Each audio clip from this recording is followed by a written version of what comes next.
السلام علیکم ورحمۃ اللہ تعالیٰ وبرکاتہ۔ ناظرین، میں آپ کا دوست حافظ اجمل رضا۔ اگر آپ ہمارے اس چینل پر نئے ہیں تو چینل کو سبسکرائب کریں اور ساتھ ہی میں بیل آئیکن کو دبانا نہ بھولیں تاکہ ویڈیو کی نوٹیفیکیشن آپ تک پہنچتی رہے۔ ناظرین، آج کا جو ہمارا موضوع ہے وہ یہ ہے کہ ہم مرنے سے ڈرتے کیوں ہیں؟ What is the reason afraid to die? Why are we afraid to die? تو آئیے میں اسی کے متعلق آپ لوگوں کو ایک واقعہ سنانا چاہتا ہوں کہ سلیمان بن عبد الملک نے ایک مرتبہ حضرت ابو حازم علیہ رحمہ سے پوچھا کہ ہم مرنے سے ڈرتے کیوں ہیں؟ کیا وجہ ہے، کیا سبب ہے جو ہم مرنے سے ڈرتے ہیں؟ تو آپ نے جواب دیا کہ ہم مرنے سے اس لیے ڈرتے ہیں کہ ہم نے اپنی دنیا کو آباد کر لیا ہے، ہم نے دنیا کو سنوار لیا ہے اور ہم عاقبت کو بھول بیٹھے ہیں اور ہم نے عاقبت برباد کر ڈالی ہے۔ بس آبادی سے نکل کر ویرانے کو جانے پر کس کا دل چاہتا ہے؟ جس کا مطلب یہ ہے کہ اگر کوئی شخص کسی آبادی کو چھوڑ کر کسی جنگل کی طرف جائے تو ظاہر سی بات ہے اس بندے کا دل اس جنگل میں نہیں لگے گا، کیونکہ وہ ایک آبادی کو چھوڑ کر آ رہا ہے۔ سلیمان نے پھر پوچھا کہ قیامت کے دن خدا کے سامنے پیش ہونے کی کیا صورت ہوگی؟ کس طرح ہم رب قدیر کے سامنے پیش کیے جائیں گے؟ تو آپ نے جواب دیا کہ نیک آدمی تو یوں پیش ہوگا رب قدیر کے سامنے جیسے کوئی گم شدہ آدمی گھر لوٹے اور گھر والوں سے خوشی خوشی ملے۔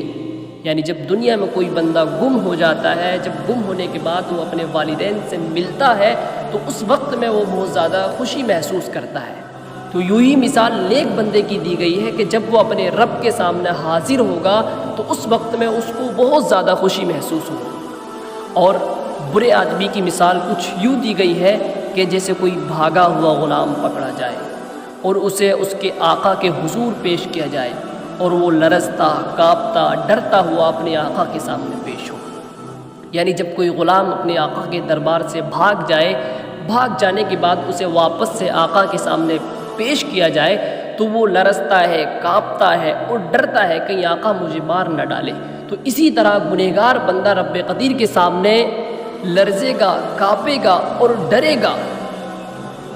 ناظرین، تو ہمیں اس سے ایک سبق ملتا ہے کہ ہم اپنی عاقبت کو سنواریں، اپنی عاقبت سنوارنے اور آباد کرنے کی ہمیں فکر کرنا چاہیے کہ جب ہم مریں تو اس شعر کے مصداق ثابت ہو، نشان مرد مومن بات گویم چو مرگ آیت تبسم بر لب او است۔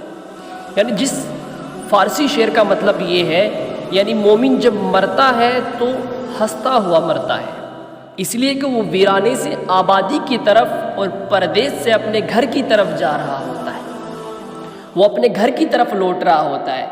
نیک بندہ ایسا محسوس کرتا ہے کہ جیسے میں پردیس سے اپنے گھر کو واپس جا رہا ہوں، لیکن جیسے ہی کوئی گنہگار بندہ مرتا ہے، کوئی بدکار بندہ مرتا ہے تو اس وقت میں اسے ایسا محسوس ہوتا ہے کہ میں آبادی کو چھوڑ کر، میں اپنے گھر کو چھوڑ کر کسی پردیس کی طرف جا رہا ہوں یا کسی ویرانے جنگل کی طرف جا رہا ہوں۔ تو ناظرین، ہمیں چاہیے کہ ہم اپنی عاقبت کو سنواریں اور ہمیں اپنے رب سے ڈرنا